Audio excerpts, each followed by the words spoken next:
I never thought I'd be thanking my sister for stealing my fiancé. But 6 months ago, when the invitation to his wedding arrived, the problem wasn't just that he was the groom. It was that my own sister was the bride. Before I tell you how I not only survived, but turned their ultimate betrayal into my greatest victory, let me set the scene. Revenge, in this story, wasn't just a dish served cold. It was a 5-course meal served with vintage champagne in front of everyone they knew. My name is Ava Thompson, and until recently, I had what anyone would call a perfect life in New York City. At 29, I was a senior product manager at a top tech firm in Manhattan, living in a beautiful Soho loft with my fiancé of 1 year, Ethan. We'd been together for 5 years before he proposed, and that day was etched in my memory. It was sunset during a weekend getaway in the Hamptons. He'd set up a private picnic on the beach, and as he got down on one knee, the diamond caught the last rays of light. "Ava," he'd said, his voice trembling slightly, "you make my world make sense. I want a lifetime of that. Marry me?" Through tears of joy, I said yes. That memory used to be my happy place. Now, it feels like a scene from someone else's movie. My younger sister, Chloe, and I were always close, but a quiet current of competition always flowed beneath the surface. She was the creative one, a lifestyle influencer with effortless charm and a curated online life. I was the driven one, the responsible achiever. Our parents, unintentionally, fueled it. "Chloe has your artistic flair, honey," my mother would say, but Ava has her father's business sense. I never worried about it when it came to men. Our types were polar opposites. Or so I believed. It all fell apart when I came home early from a business trip to San Francisco, planning to surprise Ethan. I let myself into our loft. He wasn't there, but his iPad was on the coffee table, left unlocked and open to Instagram. A notification bubble hovered over a close friend's story. It was from Chloe. Without thinking, I tapped it, and my world stopped. It was a photo of Chloe in our apartment, wearing one of Ethan's button-down shirts and nothing else. But the detail that shattered me was on her hand. She was wearing my engagement ring, holding her hand up to the camera with a triumphant smirk. The caption was just 2 words, "Coming soon." I sat there, frozen, the iPad feeling like a block of ice in my hands. When Ethan walked in with coffee and bagels, his smile vanished the second he saw my face. "You're home early?" he stammered, the paper bag crinkling in his shaking hand. "Apparently, not early enough," I replied, my voice eerily calm. "How long?" "Ava, it's not what you think." "How long?" He collapsed onto the couch. 3 months. It just happened, Ava. We never meant to hurt you." "You never meant to hurt me? You're sleeping with my sister?" What followed was a blur of weak excuses and painful trips. The family fallout was swift. My mother tried to be a mediator. "The heart wants what it wants, sweetie." My father was furious. "No daughter of mine would do this to her sister," he yelled during the dinner where Chloe announced they were officially a couple. "We can't help who we fall in love with," Chloe had said, reaching for Ethan's hand. "I hope one day you can forgive us, Ava." That was the last family event I attended. The wound was too deep. The betrayal, absolute. The next 6 months were a slow, painful process of rebuilding. I moved into a new apartment in the West Village, pouring my energy into decorating as a form of therapy. I took on a more demanding project at work, the long hours providing a welcome distraction. My boss, a surprisingly understanding woman named Sarah, gave me the space I needed. "Heartbreak is a productivity killer," she'd said. "Take your time, but know your team is waiting for you when you're ready." But the person who truly saved me was my best friend, Maya. The day after the breakup, she showed up at my door with ice cream, a bottle of expensive whiskey, and a fierce loyalty that carried me through my darkest moments. "We're going to burn his old hoodies, get you a killer haircut, and book a trip to somewhere with gorgeous beaches and even more gorgeous men," she declared, already pulling anything that reminded me of Ethan out of my closet. I didn't travel, work was too demanding, but I did start seeing a therapist Maya recommended. Our weekly sessions became an anchor. Betrayal from two people you trusted completely creates a unique trauma, Dr. Evans explained. Give yourself permission to feel everything without judgment. Then the invitation arrived. It came on a Tuesday morning, a cream-colored envelope with elegant gold script, addressed to Ms. Ava Thompson and guest. Inside, the card was just as elaborate. Chloe Thompson and Ethan Carter invite you to celebrate their union. The wedding was just 5 weeks away. Tucked inside was a handwritten note on Chloe's personalized stationery. Ava, I really hope you can be happy for us. It would mean the world to have my sister there on my big day. Love, Chloe. I called Maya immediately, my voice choked with sobs. They invited me. Who invited you to what? Maya asked, confused. Chloe and Ethan, to their wedding. What? Stay right there. I'm coming over. 30 minutes later, Maya was staring at the crumpled invitation on my counter, pouring us both a generous glass of wine. This is either the most tone-deaf thing I've ever seen or a calculated power move, she said. Either way, you are not going. But in the following weeks, the pressure mounted. My mom called daily. Please, Ava, this rift in the family is breaking my heart. Your attendance would show such maturity. Even my dad, my staunchest ally, seemed to be softening. I don't like it any more than you do, kiddo, he told me over lunch. But she's still my daughter. I have to walk her down the aisle. The tipping point was a text from my cousin, Jessica, the family gossip. OMG, Ava, the family group chat is blowing up. Everyone's betting on whether you'll show. Aunt Carol says you'll make a scene, but Uncle Mike bet $100 you won't even come because you're still heartbroken. That was it. I wouldn't give them the satisfaction of thinking I was still devastated. I would go to that wedding with my head held high and show everyone that Ava Thompson had moved on. The only problem was, I hadn't. Not really. Have you lost your mind? This isn't maturity, it's masochism. Maya paced my living room. I need to do this, Maya, I insisted. I need to show them and myself that I'm fine. Maya stopped and fixed me with a determined look. Okay, if you're going to walk into the lion's den, you're going to walk in looking like a goddess, and you're going to be on the arm of the most incredible man we can find. What followed was Operation Upgrade. Maya created a 5-week battle plan, complete with a shared calendar. First on the agenda, the dress. We scoured every boutique in Soho and the Upper East Side. We finally found it in a small designer shop, a floor-length gown in a deep sapphire blue silk that clung in all the right places, with an open back that was both elegant and devastating. Blue is perfect, Maya said. It's the color of power, confidence, and royalty. It says, I'm not in mourning, and look at what you're missing, all at once. Next, the physical transformation. I started 6 a.m. sessions with a personal trainer. By week 3, I felt stronger, mentally and physically.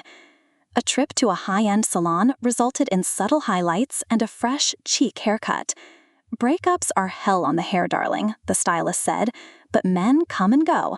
A great blowout is forever. As my reflection changed, I questioned if this was healing or just an elaborate mask. Dr. Evans helped me navigate it. There's nothing wrong with wanting to look your best, she assured me. The problem would be if you believed your worth was determined by his reaction. Think of it as armor for a difficult battle. The final piece was the perfect date. Maya had a list of candidates, but it all felt too staged. I didn't want an escort or a friend pretending. And then, 3 weeks before the wedding, I met Julian Croft. It happened at a fundraiser for a children's art program in Brooklyn. My company was a sponsor. I was making small talk when I literally bumped into him, spilling a bit of my wine on his very expensive-looking suit. I am so sorry, I mortifiedly exclaimed. Don't be, he said with a laugh that reached his eyes.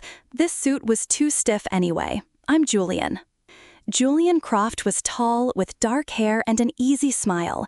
He was a partner at a venture capital firm, recently back in New York after opening their London office. "I've been gone so long, I feel like a tourist in my own city," he admitted. The conversation flowed effortlessly. We discovered we both loved the same hidden jazz club in the village. At the end of the night, he asked for my number. I'd love to continue this conversation. Coffee turned into dinner, which turned into a Saturday spent at the Met. On our third date, over pasta at a small Italian restaurant, I finally told him about the wedding. "My sister is marrying my ex-fiancé in 2 weeks," I said, bracing for the awkwardness. Instead, Julian looked thoughtful. "That must be incredibly difficult. Are you going?" I nodded, explaining my complicated reasons. When I finished, he reached across the table and took my hand. "I have a proposal," he said. "Take me as your date." I stared at him. "We barely know each other. Why would you subject yourself to my family drama?" "1, I'm genuinely enjoying getting to know you, and this gives me an excuse for another date. 2, I happen to be excellent at charming parents and making ex-boyfriends quietly regret their life choices. It's a hidden talent."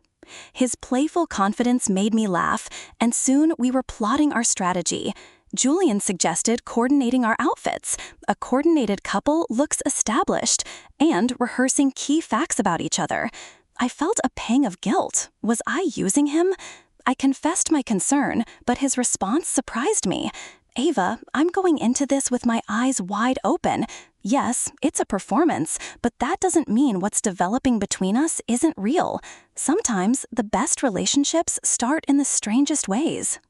As the wedding approached, I found myself looking forward to my time with Julian more than I was dreading the ceremony. Something real was forming, making me wonder if Chloe and Ethan's betrayal might have accidentally led me to something wonderful. The wedding was set for a full weekend at a luxury vineyard estate in Napa Valley. "You don't have to go to everything," Maya reminded me. "The main event is enough torture." But Julian and I decided to go all in. "If we're doing this, let's commit," he said. "The more comfortable we appear beforehand, the more convincing we'll be." At the Friday evening welcome reception, we arrived fashionably late. I used the walk through the stunning vineyard to breathe deeply, remembering Dr. Evans' advice. The moment we stepped onto the terrace, I saw them.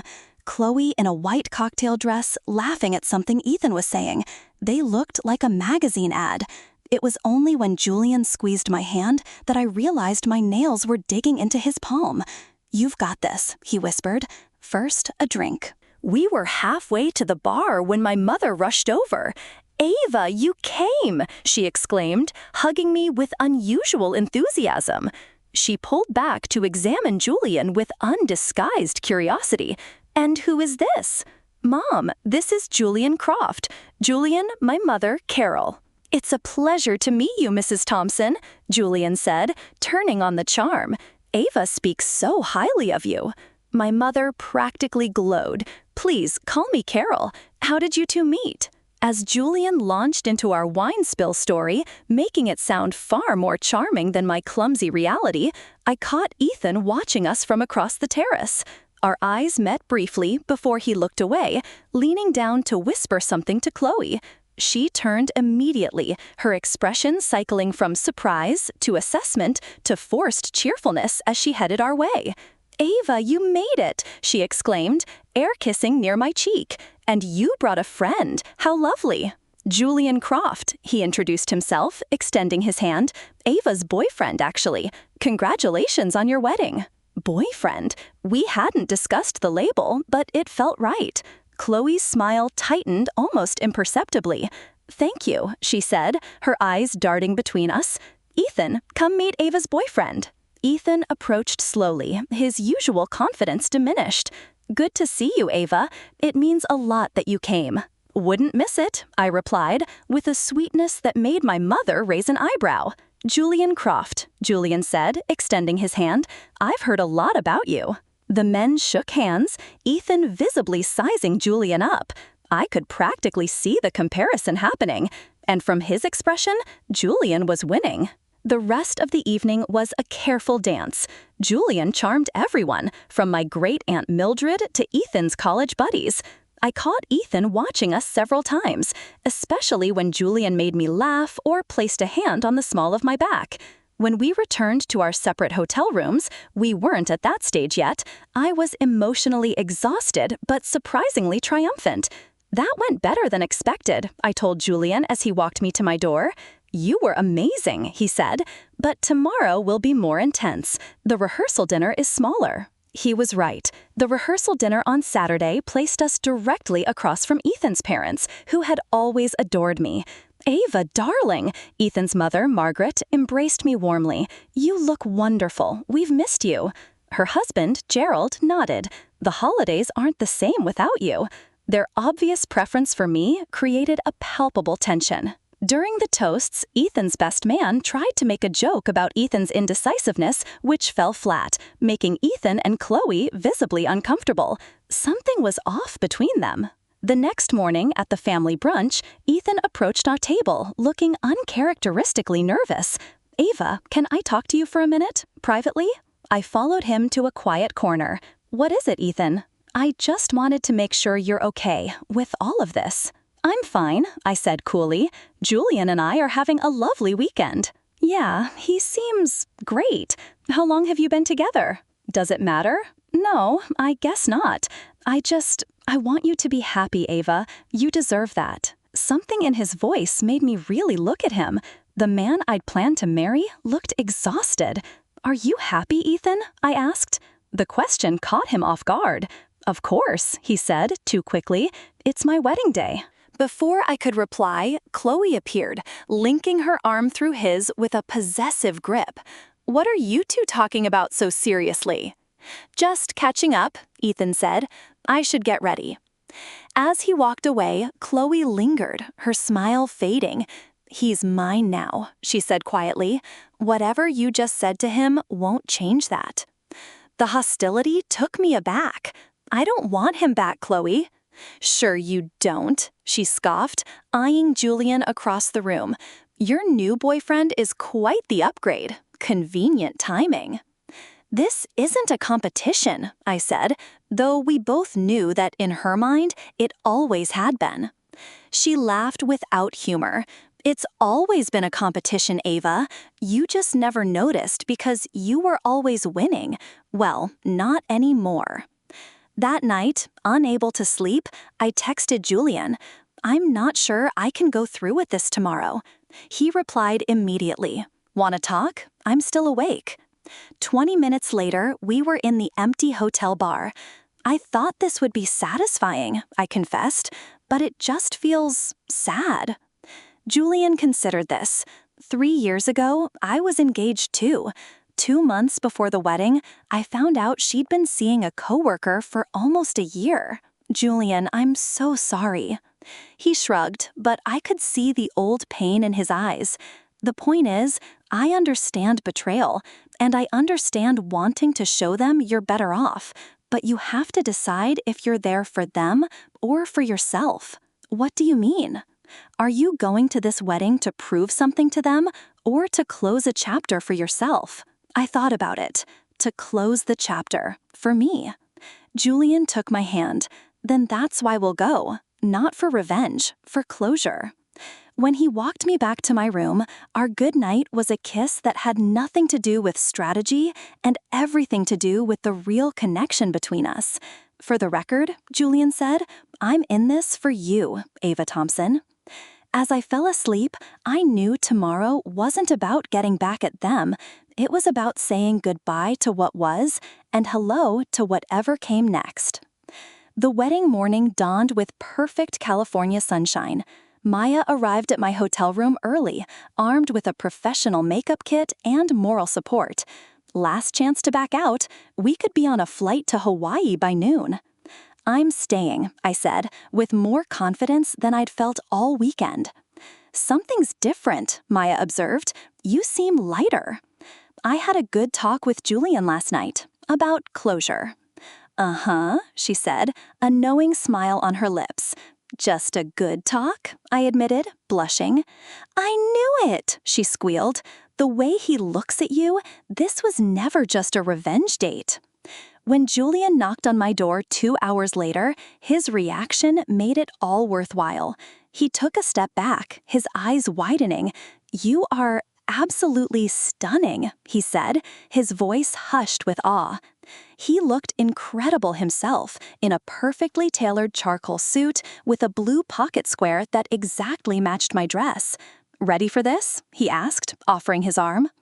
"As I'll ever be." The ceremony was held outdoors, overlooking the rolling hills of the vineyard. We were escorted to seats in the 3rd row, on the bride's side, a far more prominent spot than I'd expected. I could feel the whispers as we took our places. Ethan stood at the altar, looking handsome but tense. When the music changed, Chloe appeared on our father's arm.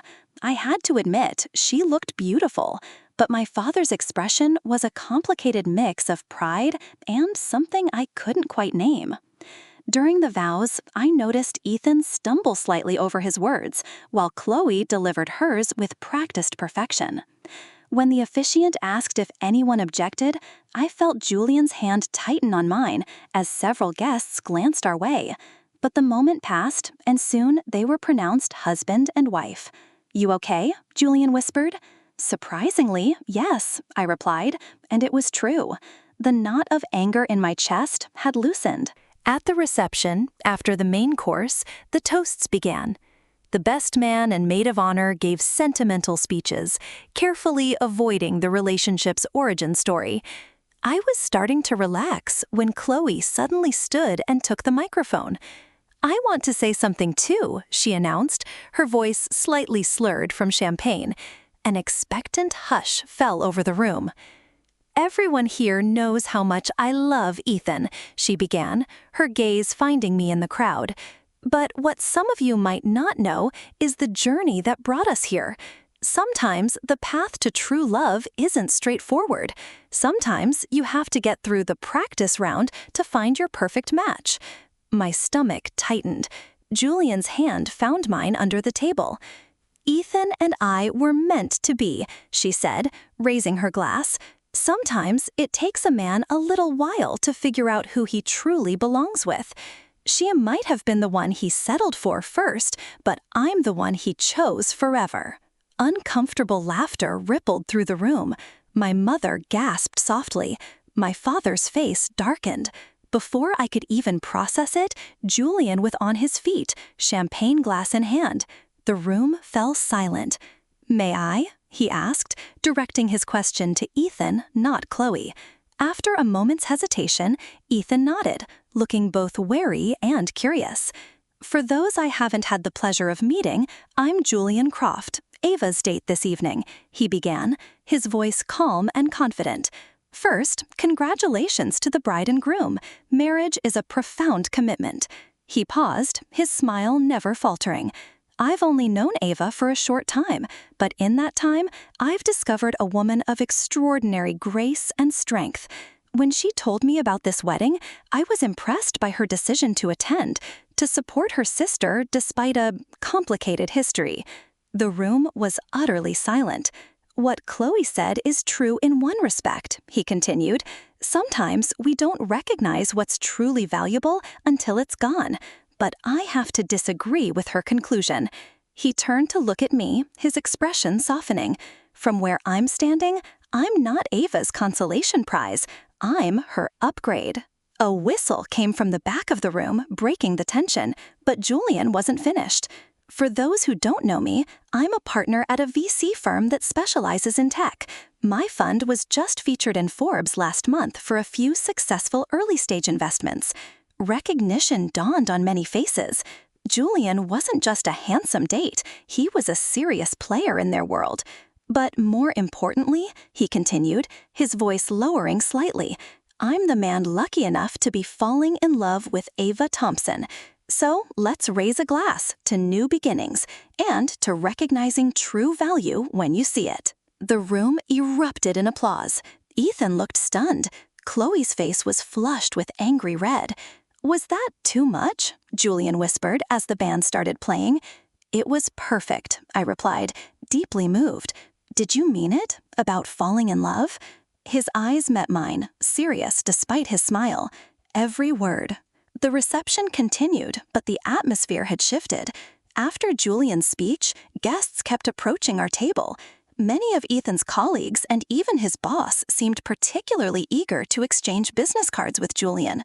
The narrative of the evening had been rewritten. I was no longer the pitied ex. I was the one who had spectacularly leveled up. I saw Ethan watching it all, his earlier confidence completely gone. Chloe, meanwhile, was working overtime to appear blissful, but her smile was a brittle mask. "I need to use the restroom," I told Julian. "I'll be right back." The ladies' lounge was blessedly empty. I was touching up my lipstick when the door burst open. Chloe stormed in, her wedding gown bunched in her fists. "What the hell was that?" she demanded, letting the door swing shut. "What was what, Chloe?" I asked, calmly recapping my lipstick. "Your boyfriend's little speech, making Ethan look like a fool and turning my wedding into your personal comeback tour." I turned to face her. "Julian was defending me after you publicly insulted me at your own wedding reception. What did you expect?" "I expected you to sit there and take it, like you always do," she snapped, her composure cracking. "You always have to be the perfect one, don't you? Perfect Ava, who everyone loves, who never makes a mistake, who makes me look bad just by existing." The raw pain in her voice caught me off guard. "Is that really how you see me? How could I not? Dad's favorite, mom's pride, straight-A student, high-flying career? Everything has always come so easily to you." "Easily?" I repeated, incredulously. "Chloe, I have worked my ass off for everything I have.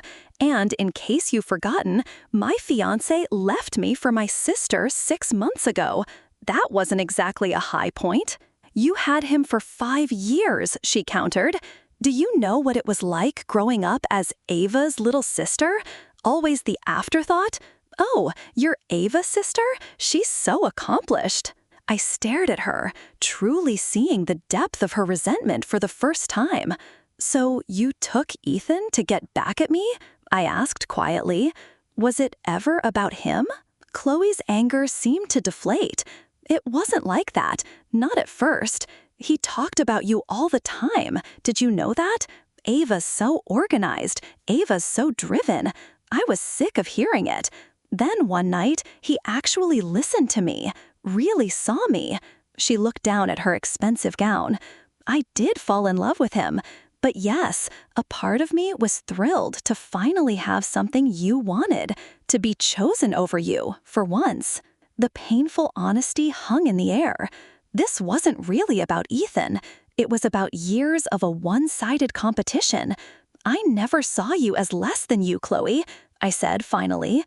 "Different, yes, but never less. It doesn't matter how you saw me. It matters how I felt." Her eyes filled with tears. "And now I've ruined everything. On my own wedding day, I'm crying in the bathroom because I'm still jealous of my sister and her perfect new boyfriend." Against my better judgment, I handed her a tissue. "Your makeup will run." She took it with a watery laugh.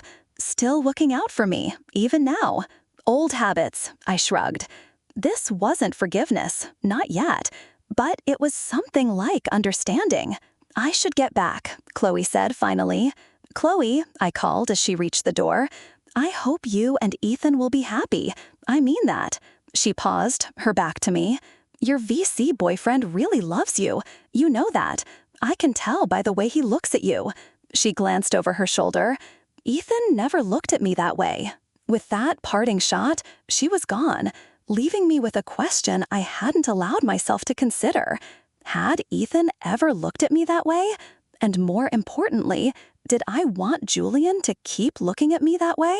When I returned, Julian was in conversation with my father, both men laughing. The sight warmed me. "Everything okay?" Julian asked. "Actually, yes," I said. "I think Chloe and I just had our first honest conversation in years."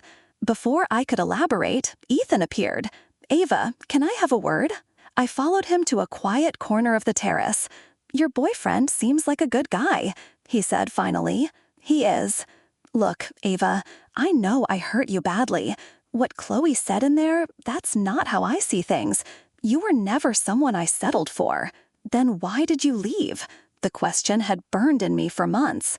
He looked out at the dark vineyards.